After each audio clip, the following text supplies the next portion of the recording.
Salam pemirsa, salam IT News. Jumpa lagi di channel IT News di program berita kami. Hari ini kami akan sajikan analisa tentang bagaimana perang Rusia-Ukraina berakhir dan siapa faktor penentunya. Sanksi ekonomi telah menyebabkan perpecahan internal di Rusia. ICBM tidak siap untuk perang dan ancaman perang nuklir hanya verbal semata. Rusia dan Eropa mencari keseimbangan dan Partai Komunis Tiongkok berusaha menyenangkan kedua pihak. Amerika Serikat telah menyesuaikan strateginya dan Partai Komunis Tiongkok telah menjadi ancaman tertinggi. Kini perang Rusia-Ukraina telah menjadi titik balik dalam Orde Baru. Dua kubu dalam konfrontasi, globalisasi akan menjadi belahan bumi. Simak selengkapnya. Baru-baru ini tentara Rusia menarik diri dari ibu kota Ukraina ke Kyiv dan kota-kota besar lainnya, sekaligus menyusutkan pasukannya ke wilayah timur Ukraina dan mengintensifkan serangannya di wilayah Donbas. Beberapa ahli percaya bahwa perang Rusia-Ukraina telah berakhir dan Rusia akan memusatkan perhatiannya pada wilayah timur Ukraina untuk mencapai kontrol yang sebenarnya atas wilayah timur Ukraina, sehingga menambah pengaruh di meja perundingan. Setelah perang meletus, Amerika Serikat dan negara-negara barat memberlakukan sanksi yang belum pernah terjadi sebelumnya terhadap pemerintah Rusia, perusahaan, pejabat, dan individu, termasuk larangan pembelian produk energi Rusia, penyitaan modal, aset keuangan bank serta menendang Rusia keluar dari transaksi SWIFT. Salah satu tindakan pencegahan Rusia adalah mewajibkan pedagang yang membeli gas Rusia untuk berdagang dalam rubel. Untuk membuat sanksi lebih efektif, Presiden AS Joe Biden juga mengancam akan menjatuhkan sanksi sekunder kepada Beijing jika membantu Rusia menghindarinya. Beberapa ahli mengatakan bahwa perang Rusia-Ukraina mengakhiri sistem pembagian kerja ekonomi global yang terbentuk selama 2 dekade terakhir dan dunia sedang membentuk pola baru.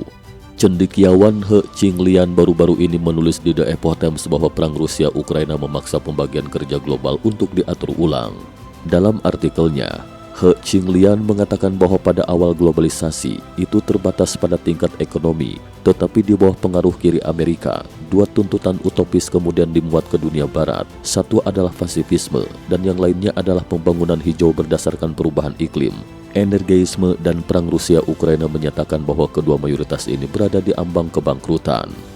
Selain itu, dampak yang lebih serius dari perang Rusia-Ukraina adalah bahwa dua landasan globalisasi, sistem pembagian kerja internasional berdasarkan keunggulan biaya komparatif dan aliran modal ekonomi global, harus mengalami penyesuaian besar. Akan tetapi karena adanya kekuatan netral di Tiongkok, tembok ini akan menjadi pagar.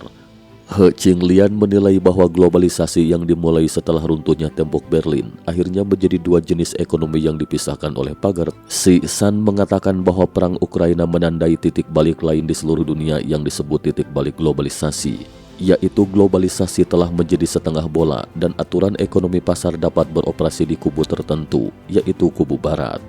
Kami kembali ke dunia hegemoni Amerika dan hegemoni dolar seperti 20 tahun lalu, hubungan antara Amerika Serikat dan dolar.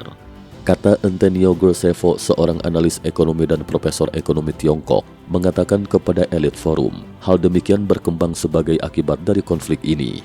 Profesor Grossevo mengatakan bahwa apa yang pasti akan kita lihat adalah pembentukan dua kubu. Satu adalah negara bebas, mereka akan berada di pihak Uni Eropa, Amerika Serikat dan NATO. Kemudian di sisi lain mungkin ada Rusia, Iran, Venezuela, Kuba dan Korea Utara, di mana Beijing akan selalu mencoba untuk bermanuver. Chai Ming-Fang, profesor tetap Departemen Ekonomi di Universitas Tam Kang di Taiwan, mengatakan bahwa setelah perang Rusia-Ukraina, orang-orang dapat melihat perpecahan antara kamp negara-negara demokratis dan kubu negara-negara non-demokratis menjadi semakin jelas. Sementara itu, Profesor Tsai mengatakan bahwa perang Rusia-Ukraina telah menunjukkan Taiwan dan dunia untuk berhenti mengandalkan satu pasar Tiongkok yang tidak dapat diandalkan.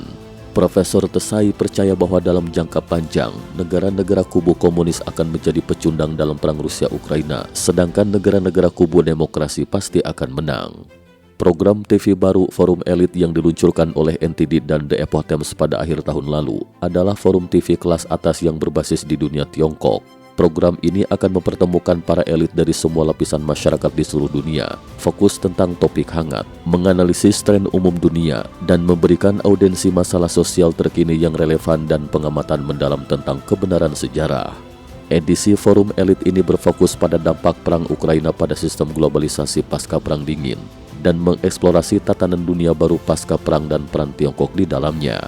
Sekian IT News hari ini. Terima kasih telah menonton dan silakan subscribe channel ini dan bagikan ke teman-teman Anda. Jika Anda memiliki opini silakan beri komentar di bawah ini. Sampai jumpa.